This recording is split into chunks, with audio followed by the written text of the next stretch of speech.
Muito bem, lembrando a vocês, Nardon Inazzi, auditores e consultores, há 50 anos gerando resultados para os seus clientes. A Nardon Inazzi, que está completando também 50 anos neste 2017. Planalto conectando destino, conectando pessoas. Sulpetro em favor da revenda e do consumidor gaúcho.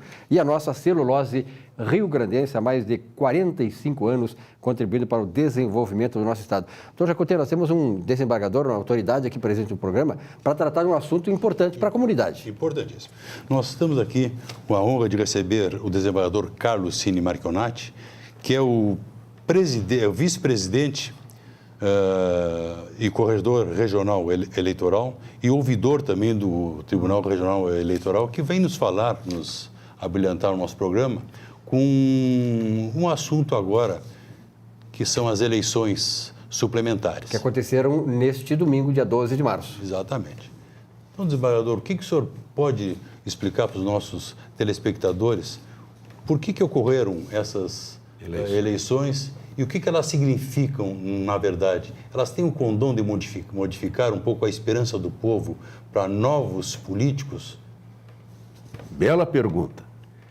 Em primeiro lugar, é uma alegria e uma honra participar aqui do programa. Principalmente nossa. Muito obrigado. As eleições suplementares de hoje, que estão sendo realizadas em 6 municípios. O maior deles, Gravataí, com quase 200 mil eleitores.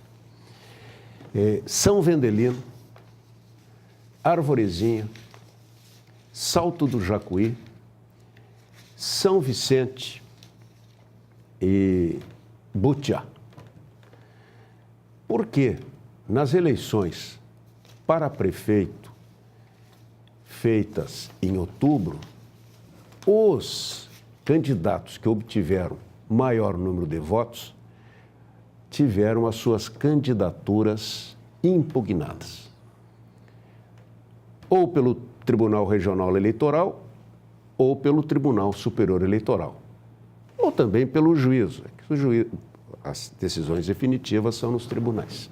Bom, isto pode ter ocorrido com os candidatos, não se tem como dizer individualmente, mas assim em caráter genérico, ou porque tiveram problemas nas prestações de contas, junto ao Tribunal de Contas ou junto à Câmara de Vereadores, ou porque tiveram problema com improbidade administrativa. Isto pode ter redundado num processo civil ou num processo criminal. Então, situações em caráter genérico assim. E a legislação prevê a realização das eleições suplementares, que estão sendo realizadas hoje. O doutor Jacoté, que eu gostaria que não se realizasse. Acho que tudo deveria se definir na primeira eleição, porque os riscos, as situações que podem ocorrer... E o custo, né? O custo disto, tudo é muito grande, muito grande. Então, a maior nação do mundo, por exemplo, na eleição dos Estados Unidos da América do Norte, na eleição Bush e Al Gore, a Suprema Corte norte-americana, um determinado dia definiu, olha, o que está computado hoje está computado, assunto encerrado. Mas, desembargador, me fale, o senhor não acha que, em razão dessa...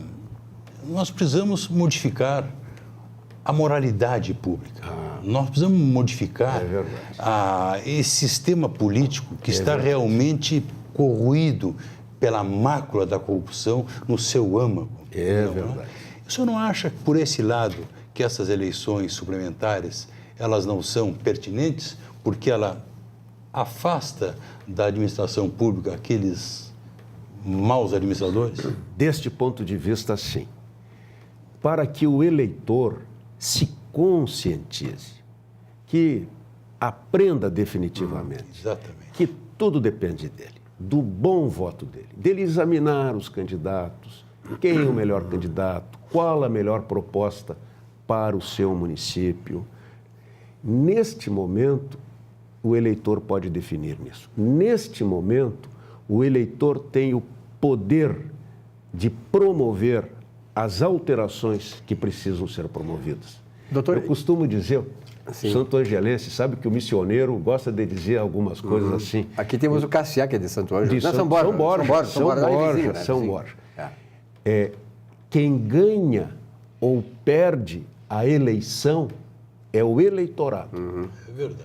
O candidato que tem que se submeter ao eleitorado obtém mais ou menos voto conforme o seu programa de governo. Doutor, eu até parabenizo aí a Justiça Eleitoral, porque eu acompanho muito, eu já estou com 45 anos de atividade no jornalismo, né, passando pelos vários grandes veículos de comunicação aqui de fora do Rio Grande do Sul. E, normalmente, por exemplo, vou citar um exemplo que é claro, emblemático dessas questões, que envolve a má administração, a improbidade administrativa, que é recorrente nesse município. Eu me refiro a Triunfo, aqui na região metropolitana de Porto Alegre. Todos os prefeitos de 20 anos para cá foram condenados, muitos estão na cadeia ainda, outros estão correspondendo. Bom, o que eu acho é que houve uma certa celeridade da Justiça Eleitoral, porque nós tivemos a eleição em outubro e já foi determinado que haveria segundo turno neste dia 12, hoje aconteceu aqui no Rio Grande do Sul, nesses municípios citados pelo doutor. Mas, na verdade, é o seguinte, o que fica, isso colocou muito bem pela pergunta do Jacotê, é uma lição não só para o eleitorado saber escolher, mas para os candidatos saberem que a Justiça Eleitoral ela está de olho e é preciso ter cuidado com a ética e com a probidade administrativa exigida do setor público. É verdade, é verdade. E essa tua abordagem, Silvio, é muito pertinente porque nós temos um exemplo claro aqui no Brasil sobre essa vergonha que nós passamos, né, com esse manto de corrupção, né, que se estendeu em todos os cantos da nação. Tudo deve-se àquele voto mal dado. É verdade, é verdade. A Justiça Eleitoral, ela está, sim, muito bem preparada. Ela tem um quadro de servidores qualificado, tem o aparato material bom. Nem tudo chega ao conhecimento do promotor de justiça eleitoral. Nem tudo chega ao conhecimento da Justiça Eleitoral. Mas quando chega ao conhecimento do promotor, do juiz, que são também muito bem preparados, bom, estas situações tendem a resultar numa penalização grave, porque as penas previstas no Código Eleitoral, várias, por exemplo, até numa prestação de contas, até numa doação que o eleitor pode fazer alguma doação, que tem também certos limites, né? Proporção com a declaração do imposto de renda anterior, qualquer irregularidade que se constate, a penalização é muito alta, muito alta. Então, é como os senhores estão dizendo, tem que agir com correção, tem que agir com ética. Enquanto nós todos não agirmos com correção, nós não temos legitimidade para exigir as mudanças que precisam ocorrer e a destituição de agentes públicos que não se comportam bem. O senhor me dá uma grande oportunidade para essa deixa aqui, é o seguinte, por exemplo, tem muitos candidatos, e a gente acompanha, assim, por exemplo, na 4ª Vara Criminal aqui de Justiça Eleitoral. Esse é a Câmara de Prefeitos. Câmara de Prefeitos, certo. Câmara de Prefeitos. Eu ouvi muito prefeito alegar o seguinte, que ele não sabia que não podia fazer isso. Candidato que alegava que não podia, não sabia que existia uma lei para isso. Só que eu aprendi, embora seja economista e jornalista, não sou advogado, aprendi com o pessoal do direito, aqui desembargador, advogado, que ninguém tem como alegar desconhecimento da lei para justificar uma transgressão. Então, o camarada tem que se informar que não pode fazer. Se fez, tem que se submeter à lei. Isso várias vezes ocorreu, prefeito... eu não sabia, eu mandei uma patrola para arrumar lá e tal. eu acho que, no âmbito da justiça eleitoral, num primeiro momento, ela deve informar, orientar, se pôr à disposição dos eleitores, se pôr à disposição dos candidatos e esclarecer o que eles podem ou não fazer. E só depois, então, de tudo esclarecido, as pessoas bem esclarecidas, começar a tomar medidas, vamos dizer, corretivas ou de penalização quando se justifique. Inclusive os partidos deveriam ter essa incumbência, né? Há, por exemplo, com a AGERT, que é uma instituição Associação extraordinária. Gaúcha das Emissoras de Rádio e Televisão. Exatamente. Já há muitos anos, nas eleições, o Tribunal Eleitoral e a AGERT promovem 5 encontros em locais pré-determinados no Estado, justamente para levar aos órgãos de imprensa, rádio, jornal, televisão, aquelas informações que os jornalistas, os comunicadores em geral, têm que saber. E isto tem sido extraordinário. Hoje, a imprensa em geral detém um conhecimento e exerce uma ética no processo eleitoral que já não acontece. Penalidades a órgãos de imprensa. Rarissimamente acontece. Isso é extraordinário. Houve uma conscientização. Isso é que precisa existir, né? Uma conscientização Exatamente. não só do eleitorado, porque eu vejo o seguinte, tem muitos candidatos, eu trabalhei muitos anos na Assembleia Legislativa, muitos candidatos que... Tudo bem, o desembargador pode aqui colocar, o doutor Acoté também, que enquanto tu não for julgado, tu não é culpado. Tudo bem. Mas há candidatos que são recorrentes, estão sempre envolvidos em falcatruas. E são eleitos cada ano, cada eleição, eles aumentam o número de votos. Quer dizer, é uma coisa que é inadmissível, é uma coisa que eu não consigo, não fecha essa questão. Quer dizer, tu sabendo que o teu candidato está sempre envolvido em falcatrua e continua apostando nesse candidato. Aqui tem vários exemplos, claro, não vou citar, mas tem vários exemplos na Assembleia, na Câmara de Vereadores, né? E isso que quando o doutor Marconati fala, é exatamente essa conscientização, as pessoas saberem que tem que colocar uma pessoa lá que vai agir de maneira ética, de maneira moral e com probidade administrativa. Grande parte do problema desse país se deve a isso. Por exemplo, o PIB do ano passado caiu 3,8%. Neste ano passado, o ano retrasado, no ano de 2016, 3,6%. São quase 8% de queda em 24 meses. Isso é tragédia. Mais a corrupção promovida por agentes políticos, agentes empresariais. Quer dizer, o país não tem como aguentar isso. É verdade. É verdade. Eu costumo dizer, o sentido do aperfeiçoamento é constante e limitado. Com certeza. Nós sempre podemos mudar para melhor. E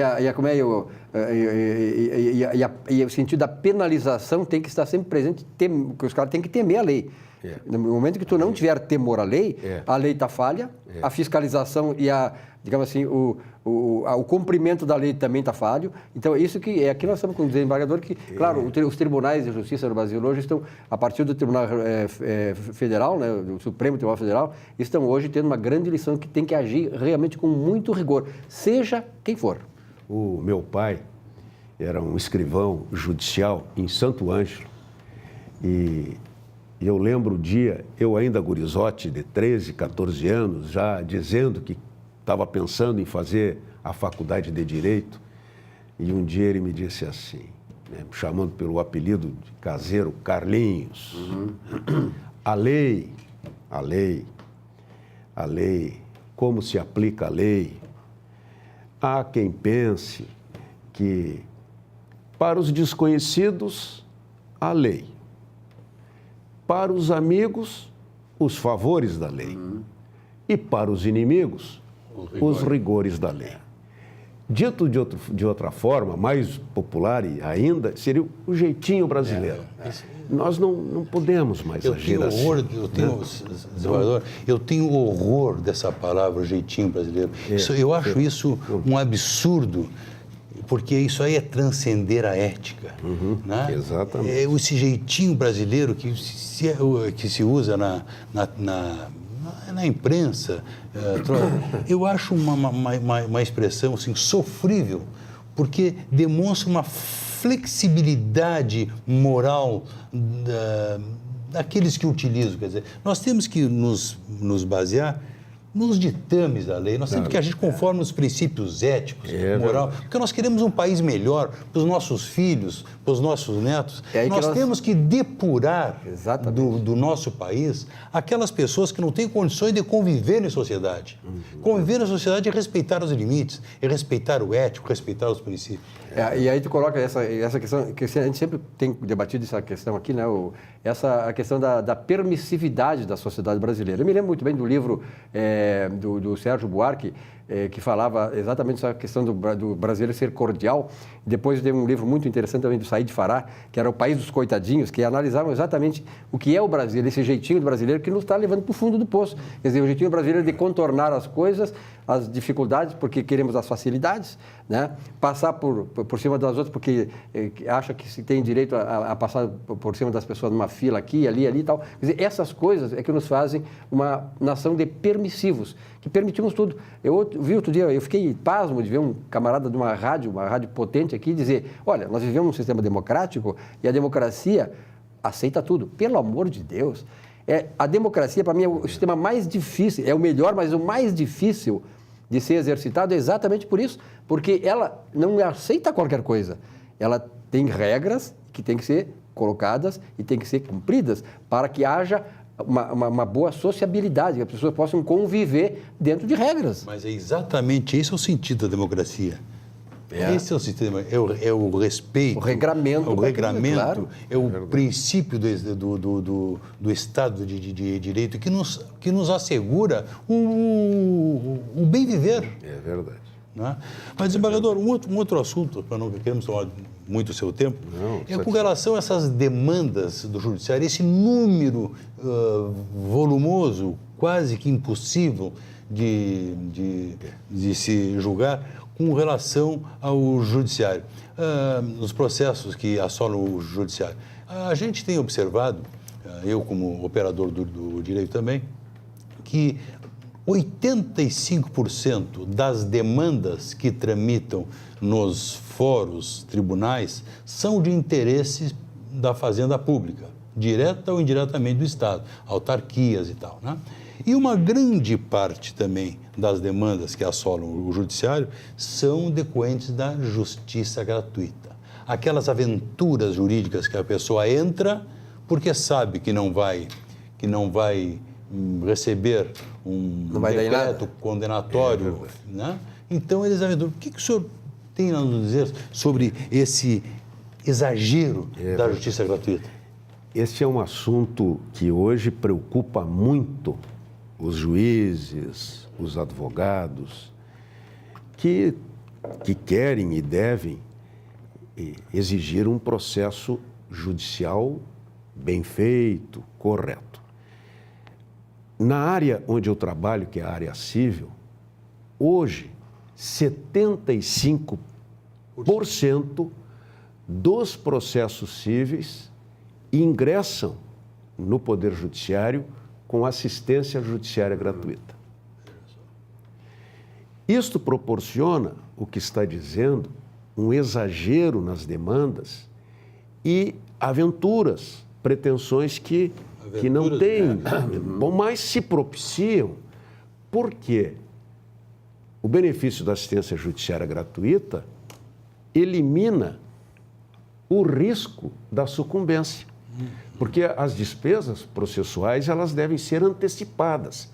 Esta é a regra, devem ser antecipadas, menos por aqueles que são realmente necessitados. E se não for assim, tem ainda, a pessoa física tem ainda a possibilidade de utilizar os juizados especiais cíveis, que foi uma conquista da cidadania também. Porque propiciou... Um grande achado, né? Foi lá da terra, lá de Rio Grande. O primeiro exemplo foi Rio Grande. Então, hoje, eu vou dar alguns exemplos.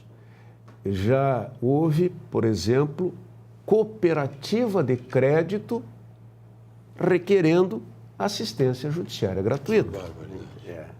Esse é o tal do jeitinho brasileiro, cara, que tem vantagem em tudo, a cooperativa de crédito é uma instituição financeira, faz parte do mercado financeiro nacional. Só não pode ser chamado de banco. A lei proíbe que seja chamado de banco. Só que tem capital próprio, né? E ela tem que se autossustentar. Exatamente. Ações que poderiam e deveriam entrar no juizado especial cível livre de despesa, que pode ser solucionado no tempo de poucos dias. Muitos preferem requerer assistência judiciária gratuita e usar o processo comum, que é burocrático, formalista, demorado, dispendioso, demorado. Né? Isso tudo resulta no quê? Resulta que o Estado, de alguma forma, fica muito caro, né? Porque alguém tem que pagar isso. E quem paga somos todos nós. É despesa, né?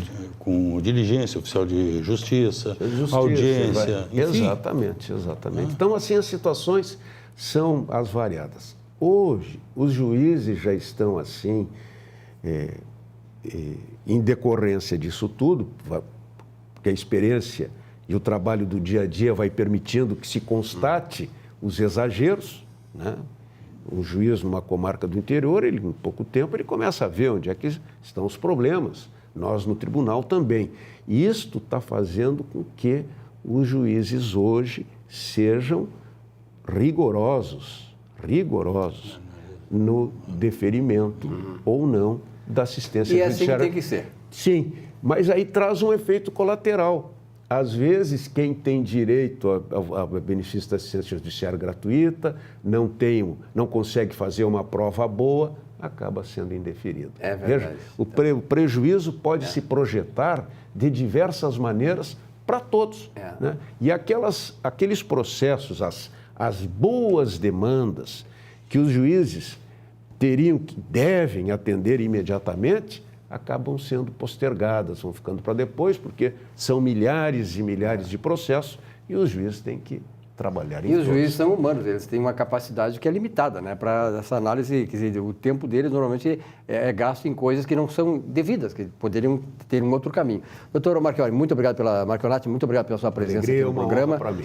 Vamos trazê-lo novamente, porque, na verdade, essas questões que envolvem a questão eleitoral, a questão da ética, a moralidade pública, a probidade administrativa ou não, essa situação toda que nós precisamos mudar nesse país. O Brasil tem que ser recomposto novamente, nós temos que reconstruir o Brasil em novas bases, quer dizer, e isso começa através de entrevistas como fizemos hoje com o desembargador, para que as pessoas tenham esse esclarecimento e a partir do esclarecimento, né, Jacotê, sabendo que a lei está pesando sobre aqueles que acham que, embora sejam incautos, acham que não vai dar em nada, que realmente essas coisas se reconstruam e o Brasil possa ser, talvez o Brasil daqui a 2 gerações, seja melhor do que o atual, porque eu tenho 66 anos e quando comecei na faculdade de economia, lá em 72, na Unicinos, a gente tinha um fórum lá de debate e a gente dizia, daqui a 40 anos o Brasil vai ser muito melhor. Olha, deu no que deu, né?